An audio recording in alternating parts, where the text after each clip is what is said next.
Here we go. Before the story begins, tell me this: do you believe that love sometimes arrives from the most unexpected places, even when you feel completely unprepared for it? Drop your answer in the comments as we step into this journey. The morning sun had barely climbed over the ridge when Ethan Hale pushed open the creaking door of his small rented cabin. The cold bit at his cheeks. The day was starting too early again, but then again, every day started too early when life was a constant game of catching up. He rubbed his palms together for warmth and stepped outside. The yard was a clutter of tools he could no longer afford to replace, and a pickup truck that coughed like an old man with every turn of the key. He loaded his toolbox into the back, wincing at the metallic clang. His hands were rough, calloused, and cracked, the kind of hands that told stories of work done not because he wanted to, but because he had to. Inside the cabin, a soft voice drifted out. "Dad?" He turned. His daughter, Mia, stood in the doorway wearing her faded purple hoodie, rubbing sleep from her eyes. She was 9, too young to understand bills and broken trucks, but old enough to notice the heaviness in her father's shoulders. "Go back to sleep, Peanut," Ethan said softly. "I'll be back before school." She hesitated. "Do you have another job today?" Ethan forced a small smile. "Yeah. Someone's shed collapsed in the storm. Just a few hours of repairs." Mia nodded, trusting him, and that made the lie sting even more. It wasn't a few hours. He needed that job to stretch into as many hours as possible. Rent was late again, and groceries were running thin. He kissed her forehead and closed the door gently before she could see the worry cloud his face. He walked to his truck and exhaled slowly. One more day. One more chance to hold everything together. The engine groaned to life. He tapped the dashboard. "Don't die on me now," he muttered. The road toward the farmland stretched wide and wild. The fields glistened from last night's storm puddles reflecting the morning light, sparrows hopping between blades of grass. It was peaceful, almost mocking. Peace was something Ethan hadn't felt in years. But hope. Hope still flickered somewhere inside him, even if dimly. 5 miles away, Lydia Rowan leaned against the porch rail of her farmhouse, sipping coffee from a chipped mug she used more than any of her expensive porcelain sets. Wind ruffled her auburn hair. The land in front of her stretched endlessly, acres upon acres, rolling pastures, woodland, wheat fields, rental plots, and hidden roads that all belonged to her. To the world, she looked like a regular farmer, just a quiet woman in dusty boots and rolled-up sleeves. And she preferred it that way. Wealth had become a burden. Money had become a mask. People saw her land before they saw her. And she was tired of it. She took another sip and stared at the small shed sitting crooked behind the barn. The storm had destroyed half the roof, scattering wooden planks like broken ribs. She could have called a professional team to fix it. She could have replaced it entirely. But something in her resisted. Something in her longed for a simple interaction, one not filtered through contracts, last names, or bank balances. When her neighbor mentioned a struggling single dad who did repairs for cheap, she didn't hesitate. It was selfish, maybe, but she wanted someone who didn't know who she was. Someone who talked to her like a person, not a checkbook. Her phone buzzed with a message from her estate manager.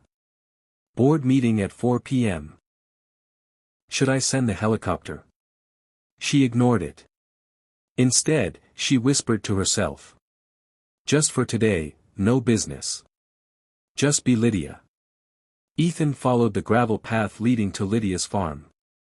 He glanced around at the wide fields, the sturdy fences, the barn that looked older than history. Everything felt peaceful. Not luxurious, not intimidating, just natural. He liked that. He parked beside the shed and stepped out, adjusting his jacket. Lydia approached from the porch, and for a moment, both paused. She wasn't what he expected. No flashy attitude, no superiority, just a woman in a simple flannel shirt, jeans, and muddy boots. Lydia's heart gave a strange lurch. Ethan looked tired, yes, but there was something warm in his eyes. Something honest. "Morning," Ethan said, clearing his throat. "Morning," she replied, forcing her heartbeat to steady. "You must be Ethan." "That's me." "You're Lydia?" She nodded. For a moment, silence stretched comfortable and uncomfortable all at once. Ethan knelt beside the fallen shed roof. "Storm hit you hard." Lydia crouched next to him, brushing her fingers against a broken plank. "Yeah. This old thing's been here longer than I have." Their hands ended up too close and both instinctively pulled back. "Sorry," she murmured. He shook his head. "It's okay." Another pause. It wasn't just two strangers meeting. It felt like two tired souls recognizing something familiar in each other's eyes, a heaviness, a longing, a quiet ache that lived beneath the surface. Ethan cleared his throat again, needing to break the moment. "I'll get started. Shouldn't take too long." "Take your time," Lydia said quickly. "There's no rush." He stood. "Well, the sooner I fix it, the less you worry." She smiled, small, soft, unexpected. "Maybe I don't mind the company." Ethan looked away, pretending to focus on his toolbox. He wasn't used to someone wanting his presence. He certainly wasn't used to a woman like her looking at him like that, curious, gentle, almost hopeful. Something shifted. Something quiet. Something delicate. Neither of them had words for it yet. But fate was already rolling its sleeves. The storm-damaged shed groaned under its own weight as Ethan climbed onto the ladder. The wind still carried traces of last night's rain, the smell of damp earth, wet grass, and something faintly sweet drifting from the orchard behind the barn. Lydia stood a few steps away, arms crossed, pretending she wasn't watching him, but she was. Closely. He worked with quiet focus, every movement controlled and steady. The kind of steadiness built from years of doing everything alone. His jacket lifted slightly whenever he reached upward, revealing the worn fabric of his shirt patched at the elbow, stained with time. She admired that. Not the shirt but the perseverance it represented. "You don't have to stand out here," Ethan said without looking down. "It's cold." "I don't mind it." But she did mind something else, the unfamiliar flutter in her stomach every time he glanced her way. Ethan pulled a loose plank free. The sudden shift of weight caused the ladder to wobble. Lydia gasped and instinctively stepped closer, hands out. He steadied himself, but the brief scare sent a pulse through both of them. "You okay?" she asked, her voice softer than she intended. "Yeah. Just didn't sleep much." His guard slipped for a second, she saw it. The exhaustion that went deeper than physical fatigue. The exhaustion of a man surviving more than living. Her expression gentled. "Rough night?" Ethan exhaled through his nose. "More like a rough month." A small confession. A tiny piece of vulnerability. Something inside Lydia responded to it with a warmth she wasn't prepared for. He climbed down the ladder and stretched his back. Lydia handed him a bottle of water, and their fingers brushed, a brief touch, accidental, but charged enough to make both of them look away. "Thanks," he murmured. "You're welcome." He took a sip, then set the bottle down. "How long have you lived here?" "All my life," Lydia said. "But it still feels like I'm trying to prove I belong." Ethan chuckled quietly. "You own a farm. I think that qualifies." She smiled. "You'd be surprised." He didn't understand the layers behind her words, the pressure, the expectations, the board meetings, the inheritance overshadowing everything, but she liked that he didn't. She liked the simplicity between them. For now. A piece of the roof was too heavy for Ethan to lift alone. Lydia stepped forward without hesitation. "Here, let me help." "It's fine. I can manage." No, you can't. Her tone was gentle but firm. They lifted the board together. Their hands pressed against opposite edges close enough to feel the heat of each other's skin. Ethan cleared his throat. You're stronger than you look. And you're more stubborn than you should be. They set the piece down, and for a moment, neither backed away. Their faces were only inches apart. Her eyes flicked to his for just a heartbeat too long. Something shifted. Simple human connection. Simple human warmth.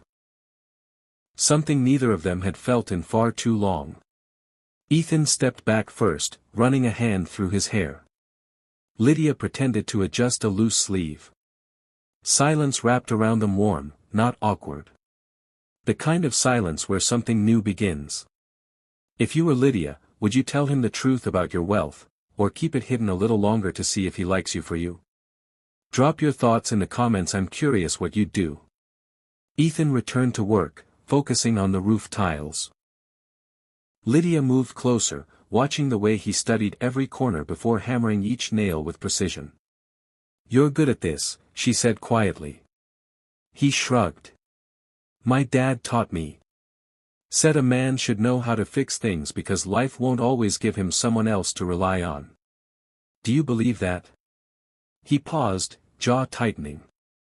I guess I haven't had a reason not to. Lydia's heart twisted. She heard the loneliness in his voice. What about you? He asked, surprising her. Anybody come around to help you out here? She smiled, but it didn't reach her eyes. Not really. Why not? She hesitated. People usually have the wrong idea about me. Ethan raised an eyebrow, intrigued. What idea? That I'm more complicated than I look. Everyone is complicated, he said softly. Doesn't mean they don't deserve help. His words hit her deeper than he knew. The wind picked up gently, blowing a strand of her hair across her face. Without thinking, Ethan reached out and brushed it away, fingers grazing her cheek. Time froze. Lydia inhaled sharply. Ethan's hand stopped in midair, like he realized what he'd done only after doing it. I'm sorry, he whispered. It's okay, she whispered back. They stood there, inches apart, the world falling quiet around them, birds pausing, wind softening, even the trees standing still as if nature itself held its breath. This was the spark. This was the moment. Silent, unplanned, undeniable. Something unspoken formed between them, a fragile thread connecting two wounded hearts. Ethan finally stepped back, clearing his throat again. We should, keep working. Lydia nodded, but her heart was still racing. Yeah. Yes. Of course. They picked up their tools, but every movement felt different now, charged, careful, deliberate. The shed repairs continued, but the emotional repair inside them had only just begun. Their eyes met again, brief, stolen, electric. A glance that said, I feel it too. Even if I'm scared of it. Neither of them said a word. But everything had already changed. Ethan worked faster than before, putting his whole focus into the shed repairs, as though he could hammer away whatever had just pulsed between them. Every nail strike echoed louder than necessary. Every breath felt heavier. Lydia stood a few feet away, arms wrapped around herself even though the morning had warmed. She watched him carefully. Not just how he worked, but the way he avoided her eyes now. The shift was subtle, but unmistakable. He was pulling back. Retreating into himself. And she felt the sting of it. She tried to force herself to look away, to act normal, to pretend the moment hadn't happened. But her cheeks still tingled where his fingers brushed. Her heartbeat still felt unsteady. Why was she so affected by a simple touch?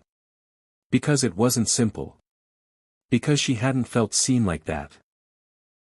Even for a heartbeat in so long. He adjusted a wooden beam, jaw tight. He couldn't afford this.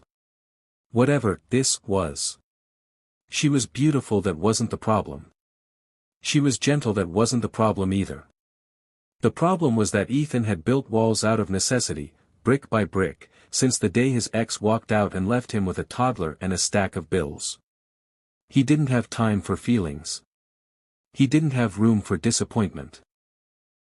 And he sure as hell didn't have space in his life for someone he wasn't good enough for anyway. A single dad didn't get to fall for someone, not unless he knew he could protect them from the mess of his life. And right now, he couldn't protect anything. Not even himself. Lydia stepped toward the workbench, pretending to sort the screws and tools, but her eyes kept drifting back to him. What was she doing? Letting a stranger get under her skin? Letting a single spark feel like a wildfire? She inhaled deeply and closed her eyes, reminding herself of the truth. He didn't know who she really was. Not the land.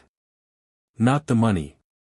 Not the empire she oversaw with quiet exhaustion. If he did know, he would walk away just like everyone else. Or worse, he wouldn't.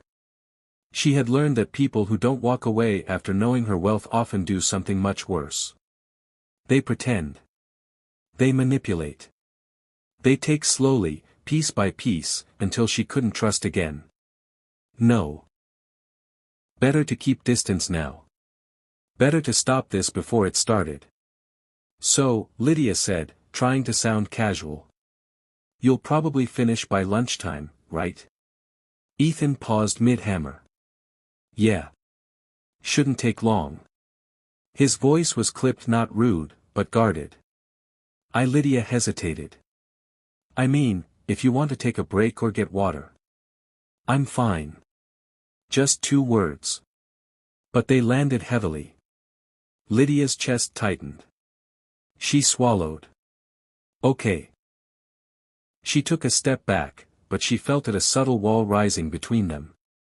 Invisible but towering. A wall built from fear on both sides. The spark from earlier was still there, but now it flickered behind layers of hesitation and confusion. A sudden gust of wind knocked a loose sheet of tin off the side pile, sending it clattering loudly. Lydia flinched. Ethan rushed to catch the falling sheet. Careful, Lydia said, stepping toward him instinctively.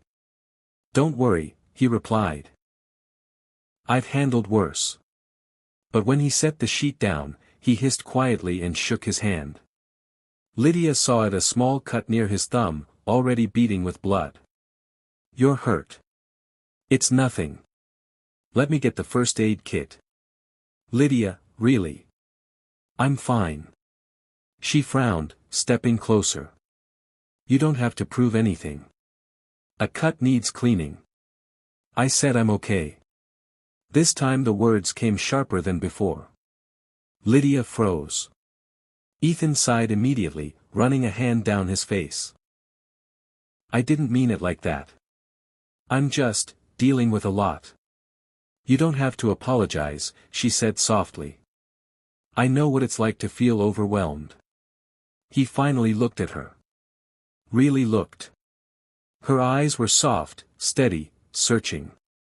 And that scared him more than the cut. Because connection was dangerous. Connection meant risk.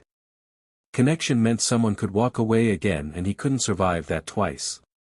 The sound of a truck engine rumbled in the distance. Lydia stiffened. Oh no, she whispered under her breath. A black pickup turned onto the gravel drive, speeding toward them. Ethan watched Lydia's expression shift, calm, then annoyance, then discomfort. The truck stopped, and a sharp-looking man stepped out. Suit jacket. Polished shoes. Completely out of place on a farm. Miss Rowan, he said, walking briskly toward her, you missed this morning's briefing. The investors. Not now, Daniel, Lydia muttered through clenched teeth. Ethan blinked. Miss Rowan. The tone the man used wasn't casual. It was deferential. Formal. Daniel continued, ignoring Ethan entirely. There are decisions that can't wait. And the expansion on the West Ridge. Daniel, she snapped. That one word held authority. Real authority. The man finally noticed Ethan and gave him a brief, dismissive glance before turning back to Lydia. Please. We need you. Ethan watched, confused. Why was a suit talking to a simple farmer like she was his boss? Why was he calling her Miss Rowan like she was someone important? Lydia's face reddened with embarrassment, not for herself, but because she knew Ethan had noticed the shift. Her secret world had cracked open just enough to let suspicion in. Daniel, she said, forcing her voice steady, I'll come later. Leave. Please. Daniel hesitated, then nodded stiffly. Very well. He walked back to the truck, casting another curious glance at Ethan, then drove off. Silence sank heavily between them. Ethan stepped back slightly. Who was that? Lydia looked at the ground. Just someone I work with. But Ethan wasn't convinced. And worse, Lydia could see the doubt forming behind his eyes. The wall between them wasn't just rising now. It was solidifying. I should get back to work, Ethan muttered.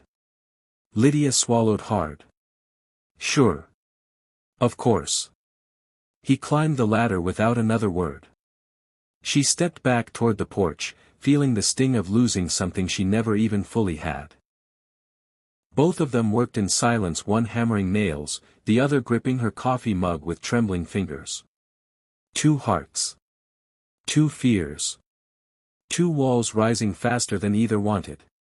And the spark from the past? Still there, but now buried under denial. By noon, the sky had begun to change.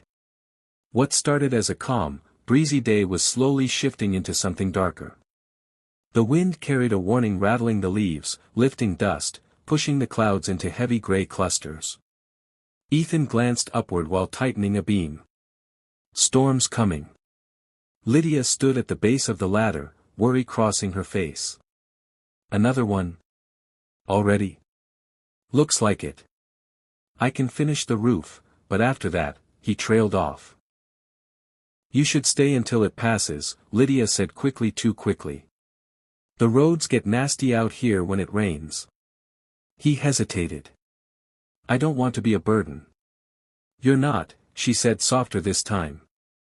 And I'd rather you stay dry than stuck halfway to town. He opened his mouth to protest, but a rumble of thunder cut him off. Nature had made the decision for both of them. By the time he finished the roof, the first raindrops had already begun to fall. Ethan hurried down the ladder as Lydia waved him toward the porch. Come inside before you're soaked. He followed her toward the farmhouse, boots sinking slightly into the damp ground. The moment he stepped inside, he exhaled. The home felt warm, not luxurious, not grand, just beautifully lived in. Soft colors. Worn rugs. A scent of cinnamon and wet soil drifting in from the open windows. This place feels peaceful, he murmured. Lydia watched him quietly. It hasn't felt peaceful in a long time. Their eyes met briefly before she turned toward the kitchen. Let me get you a towel. He removed his jacket, revealing the damp shirt beneath. She returned with a thick towel and handed it to him.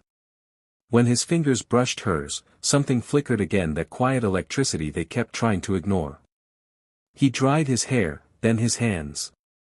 Thanks. No problem.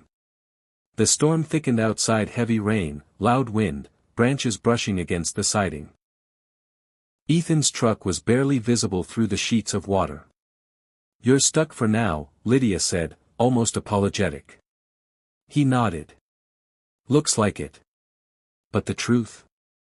Neither of them minded. Not really. Lydia motioned to the table. You can sit if you want. I made soup earlier. You cooked? He asked, surprised. She smiled faintly. Is that so shocking? Not shocking, he said. Just unexpected. Why? He hesitated, hoping not to offend her. You don't look like someone who stays in the kitchen much. Lydia blinked. Meaning? He cleared his throat. Meaning you look busy. Like someone who's always running around. She relaxed. Oh. Well, that part is true. As she ladled soup into bowls, he noticed her hands gentle but tense, as if she carried more stress than she let on. Is that guy from earlier your boss? Ethan asked carefully. Lydia froze for a fraction of a second, barely visible but enough for him to catch. No, she said lightly. He just manages some of my responsibilities. Ethan raised a brow. Must be nice to have someone manage things for you. Lydia avoided his gaze. It depends on what they're managing. He sensed her discomfort and didn't push further. They ate in near silence, except for the storm pounding the roof and the occasional clink of spoons against bowls. But the silence wasn't awkward. It felt intimate. Every so often, their eyes would meet, then both would look away like they'd been caught doing something forbidden. After a few minutes, Lydia broke the quiet. You said earlier it's been a rough month. I hope you don't mind me asking, but, is everything okay? Ethan exhaled slowly. Just life, I guess. Life can be heavy, she said gently. He studied her expression. Her voice carried understanding, not pity. There was something comforting about that. My hours got cut at my old job, he admitted. Been doing these side projects to keep things going. But I'm tired. Lydia swallowed. I'm sorry. It's not your fault, he said. It's just reality. And your daughter? Does she know you're struggling? Ethan's mouth tightened. I try not to let her see it. That must be hard. He met her eyes again, this time letting her see a piece of truth behind the surface. It is. The storm cracked loudly, making Lydia jump. Ethan instinctively reached across the table, lightly touching her hand. You okay? Yeah, she breathed, but her cheeks warmed. He pulled his hand back slowly, too slowly. The lights flickered. Lydia stood abruptly. Let me grab some candles in case the power goes out. Ethan followed her into the living room as she rifled through a drawer. A thunderous boom shook the house, and she startled again, stepping back right into him. His hands landed on her arms automatically to steady her. Her breath caught. So did his. You scared me, she whispered. You scare me too, he murmured before realizing he said it aloud. She turned slowly to face him. Why? He searched her eyes, vulnerability flickering through his. Because I'm starting to care. And I shouldn't. Lydia's heartbeat hammered in her chest. Why not? He stepped back, shaking his head. Because this is complicated. Complicated how? You don't know what my life looks like. How messy it is. He gestured vaguely toward the window. I'm just a guy with a beat-up truck trying to make ends meet. You're someone who shouldn't be wasting her time talking to me in the middle of a storm. She stared at him, hurt flickering across her face. Is that what you think this is? A waste of time? He blinked. No. I didn't mean. Lydia stepped closer, voice trembling. You're the first person who's looked at me without expectation. Without wanting something. Without pretending. Her breath hitched. That isn't a waste. Ethan looked at her, really looked, and something inside him crumbled just a little. His voice softened. Lydia. I just don't want to get hurt. Then don't walk away, she whispered.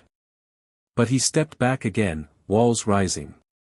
I'm not ready for whatever this is. Her face fell, a small flicker he nearly missed. She lifted her chin. Okay. But the word hurt them both. Minutes stretched in silence. Lydia lit candles. Ethan sat on the couch, staring at the flickering flames. They were inches away physically. But emotionally drifting. Forced proximity hadn't brought clarity. It had exposed their fears. Outside, the storm howled, but inside, the louder storm was the one neither dared to touch.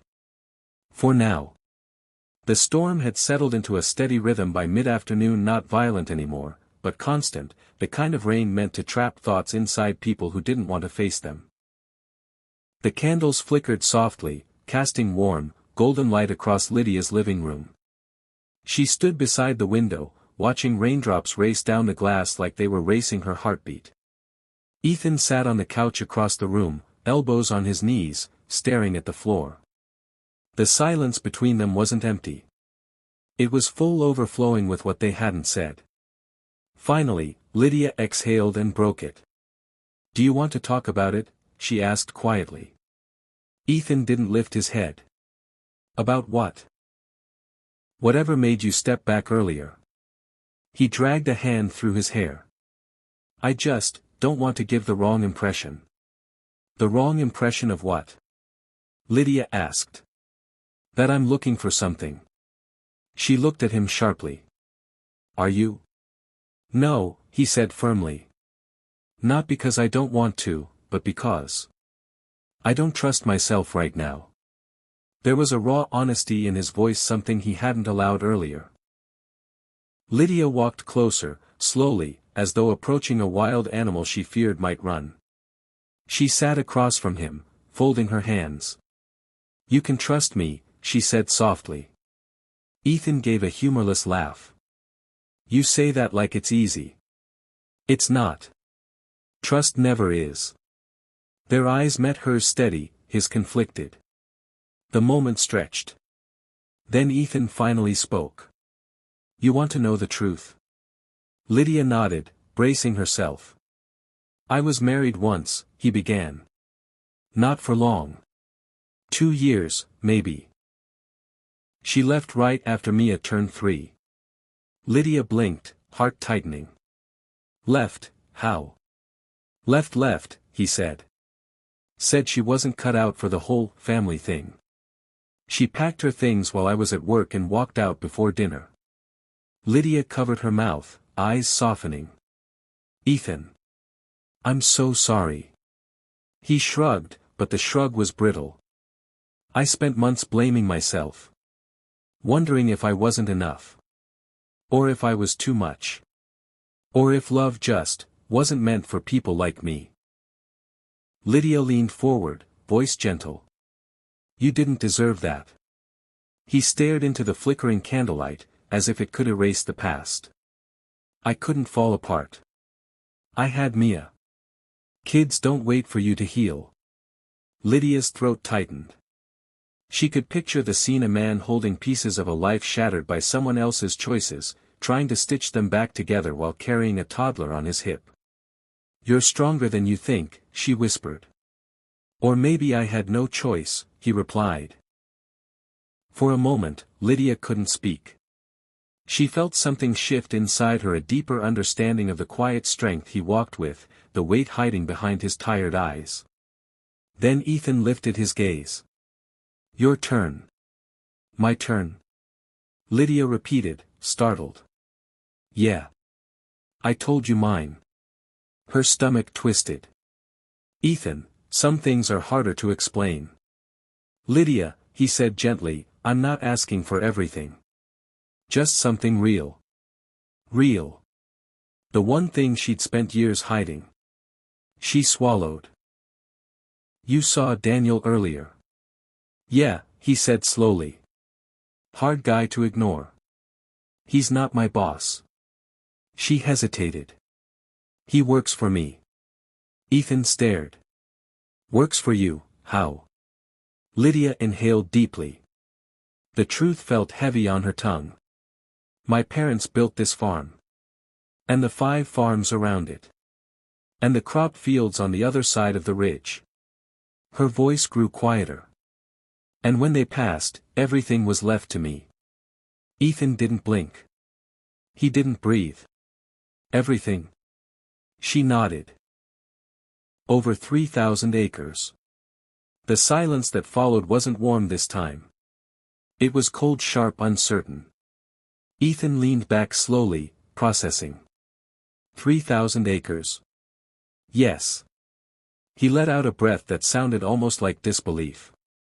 So you're not just a farmer? No, she admitted. But I wanted to be. I still want to be. I'm tired of the meetings, the negotiations, the board votes. Sometimes I just want to walk the fields and feel normal. And people treat you differently? Ethan asked. Lydia forced a sad smile. They either want to impress me, or use me, or pretend they care about me because of what I own. Ethan's brow furrowed. Is that what you thought I'd do? No, she said immediately too fast. But I was afraid telling you the truth would change something. And now, he asked quietly. Now I'm afraid it already has.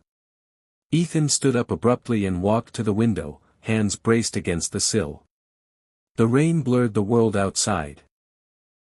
Lydia stood too, her voice soft but trembling. Say something. I don't know what to say. Do you feel betrayed? Why didn't you just tell me? He whispered. She took a step closer. Because I liked the way you looked at me. He turned and the pain in his eyes nearly broke her. Lydia. I'm a man who counts every dollar before buying groceries. He gestured vaguely around the room. And you live in a world where people send you helicopters. That world suffocates me. She said, her voice catching. Ethan, I wanted one day just one where someone talked to me like I'm me. He looked down. And I gave you that? Yes. And now I'm supposed to pretend it doesn't matter that you're who you are. It doesn't change what you saw this morning, she whispered.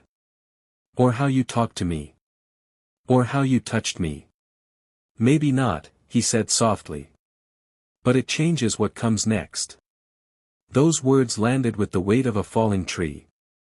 Lydia's voice broke. Ethan. But he stepped back again, not out of anger, but fear. Fear of being small next to her. Fear of not belonging in her world.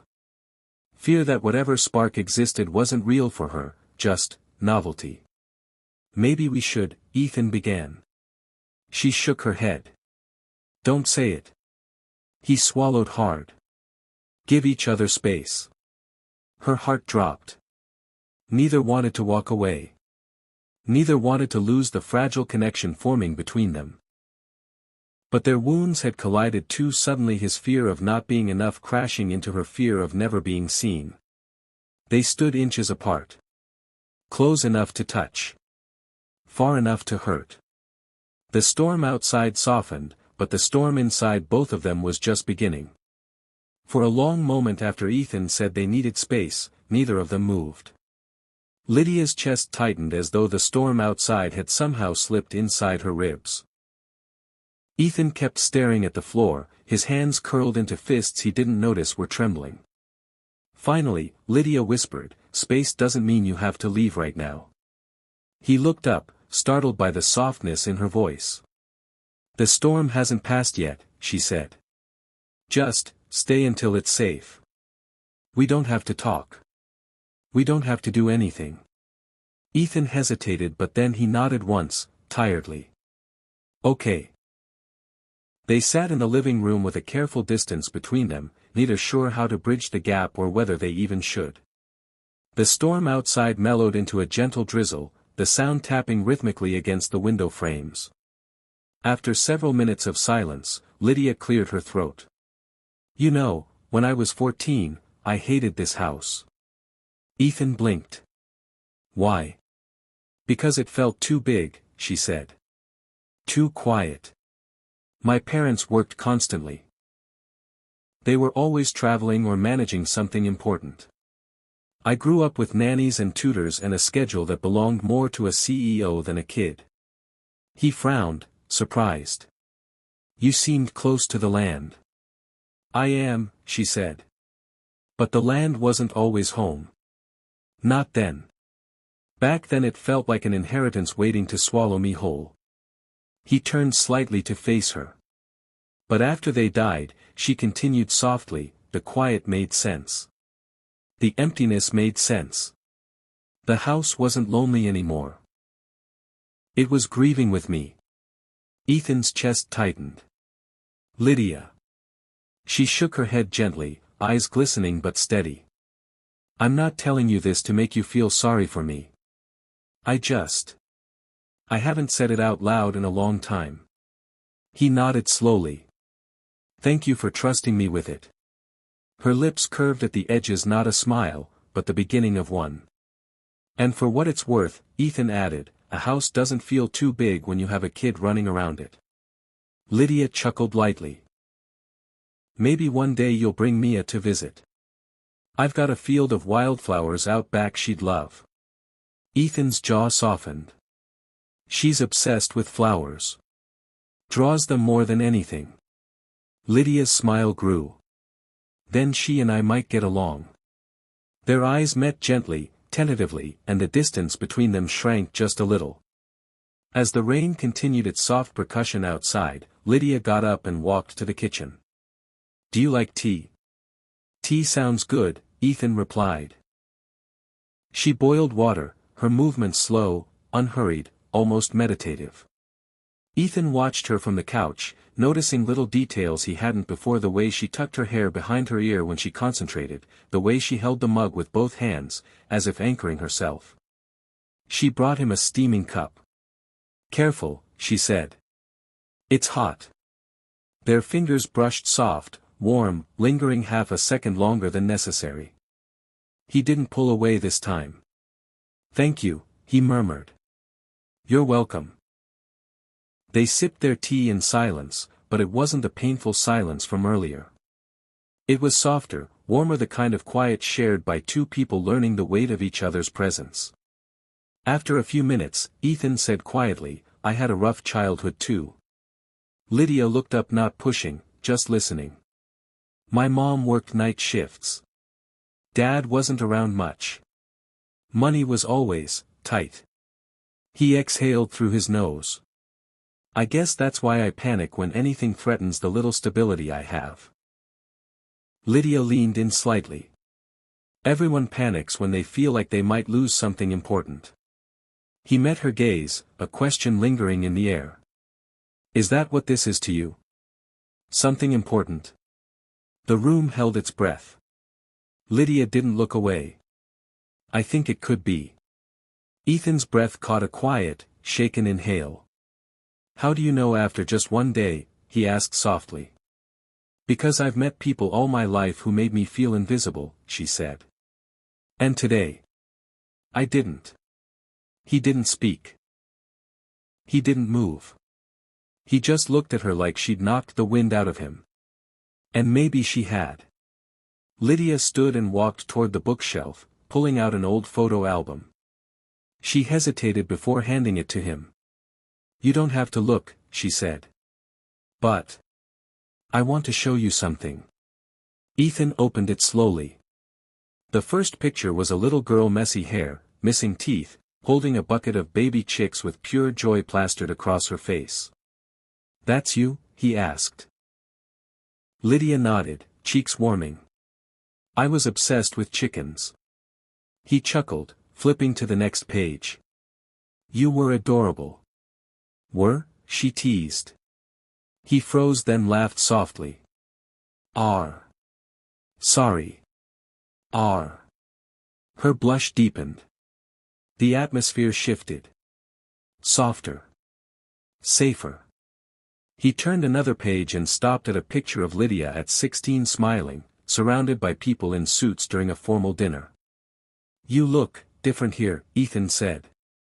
Yes, she replied, tone unreadable. That was the night I inherited everything. He looked up sharply. At 16. She nodded. It wasn't a celebration. It was a transfer of responsibility. Ethan's heart ached. You were just a kid. Exactly. They exchanged a look, raw, honest, unguarded. Ethan closed the album gently and handed it back. Thank you for letting me see that. You're the first person I've shown it to in years, she whispered. Why me? She swallowed. Because when you look at me, I feel like Lydia. Not the Rowan landowner. Not the heiress. Just, me. Ethan's throat tightened. He had no words, only feeling. So maybe, she added softly, I don't want space. Not from you. He took a slow breath. Maybe I don't either. Their eyes held not with the intensity of Act Two's spark, but with the tenderness of two hearts realizing they were no longer alone. The rain eventually faded to a gentle drizzle. The tension between them dissolved into something warm, fragile, and deeply human. Lydia sat beside him on the couch, not touching, but close enough to feel each other's warmth. Ethan's voice drifted quietly. Lydia. I don't know what this is yet. Me neither, she whispered. But it feels good. She nodded. It feels real. And it did. More real than anything either had felt in a long time. For now, that was enough. For now, they allowed themselves to breathe. Together. By late afternoon, the storm had weakened into nothing more than a soft drizzle. The sky outside was heavy and gray, but the air inside Lydia's home had shifted, warm, tender, hesitant, but undeniably connected. Ethan and Lydia sat side by side on the couch, not touching but close enough that their shoulders brushed whenever either of them breathed too deeply. For a little while, neither spoke. Neither needed to. The soft candlelight, the distant patter of rain, and the fragile comfort between them spoke enough all on its own. But as the quiet deepened, something else crept in, something heavier. Reality. Responsibilities. Differences. Secrets. Ethan exhaled slowly. I should probably check my phone. Make sure Mia's okay. Lydia nodded. Of course. He pulled his phone from his pocket and froze when he saw 5 missed calls, all from one number. His landlord. A spike of anxiety stabbed through his chest. He stood abruptly. I need to go outside. The signal's better there. Okay, Lydia said softly, sensing the shift but not understanding it yet. Ethan stepped onto the porch. Lydia watched through the window as he paced back and forth, one hand gripping his hair. His voice wasn't loud enough for her to hear every word, but she caught fragments. I told you I'd have it by Friday. I'm doing everything I can. No, please don't put an eviction notice on the door. I have a kid. The word stabbed her. Deeper than she expected. She placed a hand over her mouth, feeling her heart twist. Ethan wasn't just struggling. He was drowning. And she hadn't known. Not really. Not until now. When he finally walked back inside, his face was pale, resigned. The kind of resignation that comes from years of bad luck and broken promises. The kind that becomes part of a person. Everything okay? Lydia asked. He forced a nod. Yeah. Just, life stuff. Lydia stepped closer. Ethan. You don't have to pretend. He shook his head quickly. It's nothing. It didn't sound like nothing, she pressed gently. I said I'm fine, he snapped louder than he meant to. The silence that followed broke something delicate between them. Ethan's shoulders slumped. He pinched the bridge of his nose. I'm sorry. I'm not angry at you. I know, she said quietly. But you don't have to face everything alone. He looked up and something hardened in his expression. Don't say that. Lydia blinked. Say what? Don't say I don't have to face things alone. Because I do. His voice cracked. I always have. Her heart clenched. You don't anymore. Yes, he whispered, I do. The words hit her like cold rain. Lydia reached out to touch his arm. Ethan. He stepped back. Don't. Please. I can't. I can't be something you rescue. A tremor went through her. Is that what you think I'm trying to do? He didn't answer, but his silence was enough. She swallowed hard. Ethan. I'm not trying to rescue you. I'm trying to care. And that's the problem, he said, voice tight. People don't care for guys like me. They pity us. Lydia's chest tightened. I don't pity you. You should, he muttered. Ethan. He shook his head, stepping away from her again. You don't understand. Then help me understand. He turned toward her, hurt blazing behind his eyes. I can't trust this. Any of this. Her breath hitched. Why not? He exhaled shakily. Because you're. He gestured vaguely around the room. You. And I'm, me. Her voice cracked. What does that mean? It means I don't belong in your world. She took a sharp step forward. You don't get to decide that. But I do, he shouted, the words ripping out of him like something long buried. The sound echoed in the quiet house. Lydia froze. Her eyes glistened. Ethan immediately regretted raising his voice, but he didn't know how to pull it back. The fear was too big. The insecurity too loud. The feelings too real. Lydia steadied her breathing. Ethan, you're pushing me away because of something you think I might do. Not something I've actually done. He opened his mouth then closed it. She stepped closer, voice trembling. You're not the only one who's scared.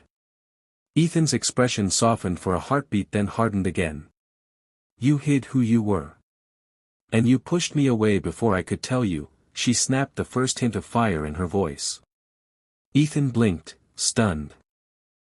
Lydia took a step back and wrapped her arms around herself. Do you think it's easy being me? Do you think people talk to me because they want to? Or because they want something from me? Ethan looked away. I just wanted one day, she whispered. One day where someone saw me.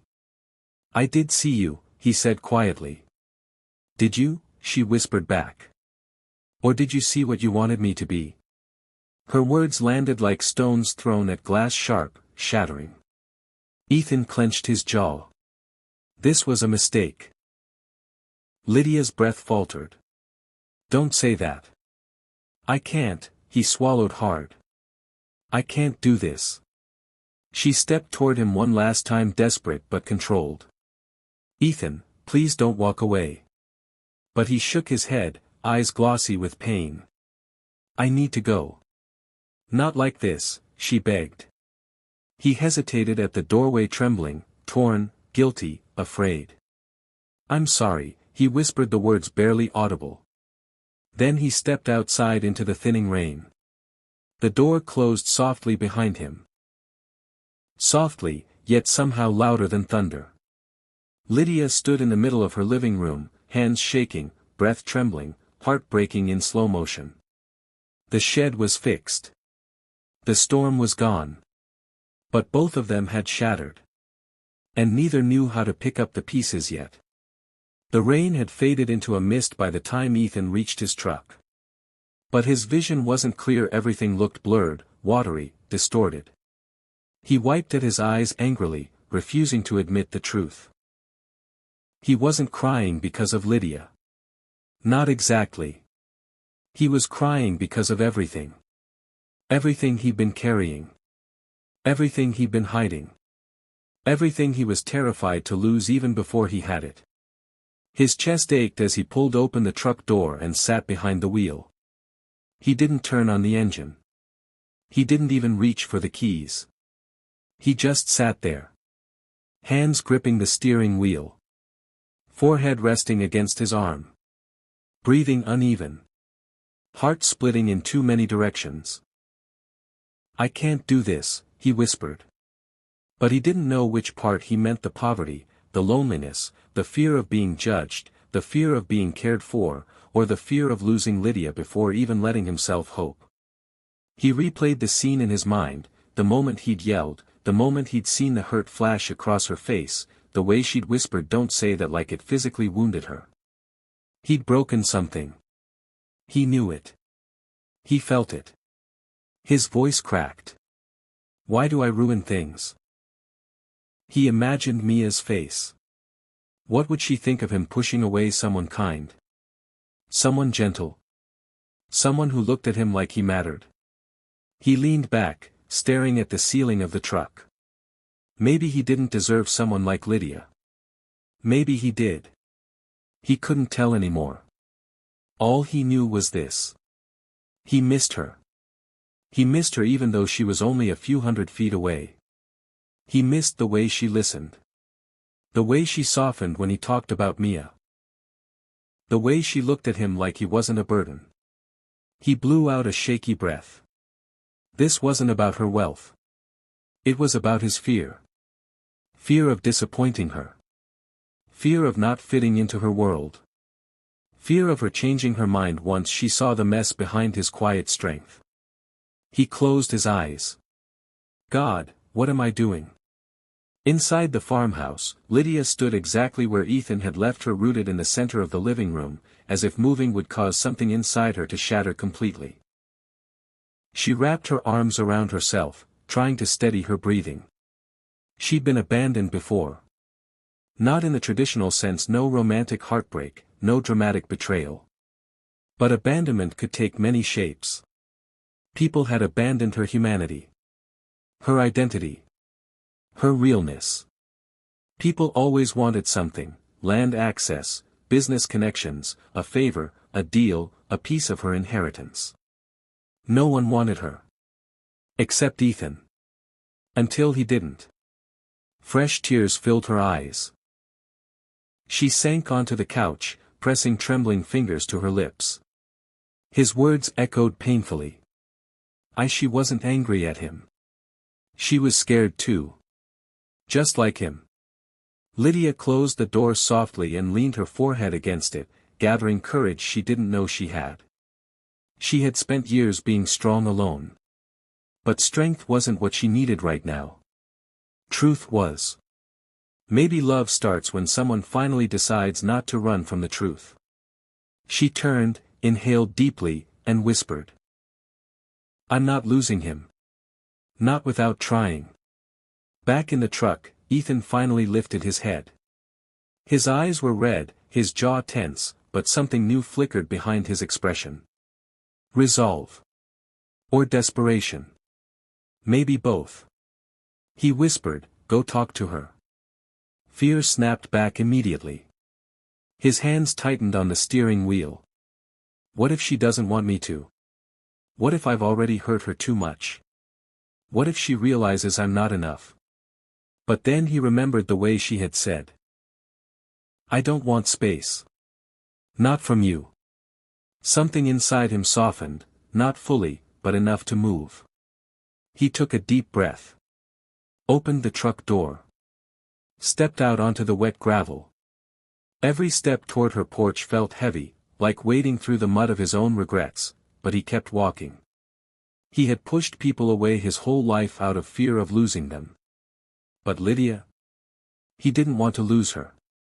Not her. Never her. Lydia opened the door just as Ethan reached the first step of the porch. They both froze. Her eyes were blotchy from crying. His cheeks were streaked with rain or tears or both. They stared at each other. No walls. No pride. Just two broken hearts begging for the same thing.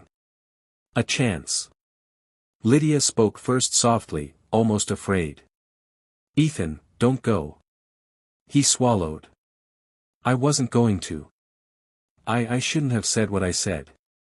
And I shouldn't have hidden who I was, she whispered. I was scared. So was I. Rain softened around them, falling light and quiet. Ethan took half a step forward, voice shaking. Lydia. I don't know how to do this. I don't know how to be enough for someone like you. Tears slipped down her cheeks. You already are, she whispered. He exhaled, broken and relieved at the same time. I'm trying. I don't want to lose this. I don't want to lose you. You won't, she said. Not if you stay. He looked at her, really looked. Then took another step. And another. Until he stood right in front of her. Close enough to feel her warmth. Close enough to feel her tremble. Close enough to let himself hope again. She lifted her hand, gently touching his jaw. Choose me, she whispered. His eyes closed. I'm trying to, he breathed. I really am. And I'm choosing you, she said. Despite everything. Because of everything. He leaned toward her forehead, touching hers. Two broken pieces finally aligning. Two hearts finally saying yes. Not with words. But with presence. With breath. With the trembling closeness of two people wanting the same thing. This wasn't a resolution. Not yet. But it was a choice. A beginning. A promise waiting to be fulfilled. They stood on the porch for a long moment, foreheads touching, breath mingling, neither willing to break the fragile closeness they'd finally allowed. The rain had slowed into a gentle whisper, the kind that feels like the world is exhaling, letting go, making room for something new. Ethan pulled back just enough to see Lydia's face. Her eyes were soft and wet, her cheeks flushed, her voice nothing more than a trembling whisper. Come inside, she said. Let's talk. He nodded slowly. Yeah. I want to. Inside, the candles still glowed faintly, casting a warm golden halo across the room. Ethan rubbed his hands together nervously, pacing once before stopping. I owe you the truth, he began. Lydia stepped closer. So do I.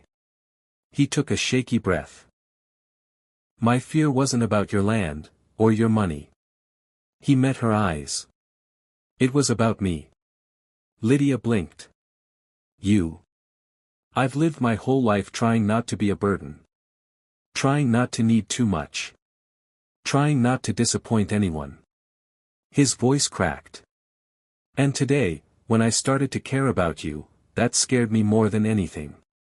She swallowed hard. Ethan. Because caring means risking something, he continued. And I haven't risked anything in years. Not since Mia's mom left. Not since I learned that loving someone can break you. Lydia stepped closer. Love doesn't have to break you. He laughed weakly. Maybe not. But I didn't know that until I met you. Her breath caught. His vulnerability landed on her like a gentle weight, one she wanted to hold, not escape from. And you, Ethan added softly. You've spent so much of your life being used, lied to, or treated like a walking inheritance. I just didn't want you to think I was another one of those people. Lydia's voice trembled. Ethan. I never saw you that way. He looked down. I didn't trust myself to be good enough for you. Her heart shattered in the best way, cracking open to let love in. She reached for his hands. You're good enough for me, she whispered. Not because of what you have. Not because of what you've lost. But because of who you are. His chest rose sharply. And who is that? A man who shows up, she said. A man who works hard. A man who loves fiercely. A man who makes me feel seen. He bit his lip, eyes glossy. And what about you? She blinked. What about me? Who are you when you're not hiding? Lydia hesitated, then slowly, she exhaled the truth. I'm a woman who's tired of pretending. Tired of being alone. Tired of leading a life people expect from me instead of one I want for myself. She swallowed. And for the first time in years, I met someone who made me feel like Lydia. Just Lydia. Not an heiress. Not a landowner. A woman. Ethan's voice softened. A beautiful one. She smiled, small, shaky, but real. You think so? I know so. Silence settled again, softer now. A kind of peace. Lydia placed her palms against his chest. "I'm sorry," she whispered. "For hiding who I was." "I'm sorry," he whispered back, "for pushing you away." She looked up at him. "So where do we go from here?" Ethan took a breath. "Forward. Together, if you'll have me."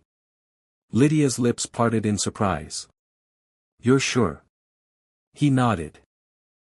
"Today hurt. But it also showed me something." He cupped her cheek gently. "It showed me what losing you would feel like." Her breath trembled. "And what does it feel like?" "Like something I never want to experience again." Her eyes softened, filling with tears. "Then you won't." She stepped closer, and for a moment, neither of them said a word. She raised her hand slowly, hesitantly, and brushed away a wet strand of hair stuck to his forehead. It was the same gesture he had given her earlier, the gesture that started everything. A soft echo. A soft answer. A soft promise. Ethan closed his eyes. "That moment," he whispered. "That was when everything changed." "Me too," she said. He leaned down slightly. "Lydia, can I?" She nodded before he even finished the sentence. It wasn't rushed. It wasn't desperate. It wasn't dramatic. It was gentle. Slow. Healing. The kind of kiss that feels like two broken pieces finding their fit. The kind that whispers, "You're safe now." The kind that says what words never could.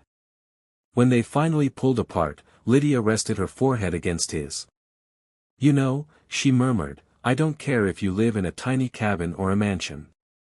I care about how you make me feel." Ethan smiled softly.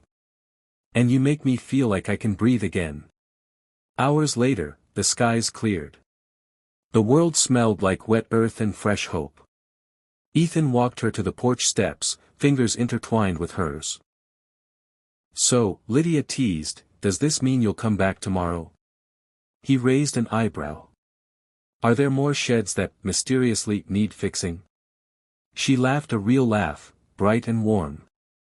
"Maybe I'll break something myself just to see you again." He grinned. "You don't have to break anything. Just ask me to come." She stepped closer. "Okay. Ethan." "Yeah. Come tomorrow." He kissed her forehead. "I will." She watched him walk to his truck, this time with steadier steps, lighter shoulders, and something new in his eyes. Hope. If you were in Lydia and Ethan's shoes, two people from different worlds slowly finding their way toward love, would you fight for it no matter the obstacles? Share your thoughts in the comments, and let me know if you want the sequel to their story.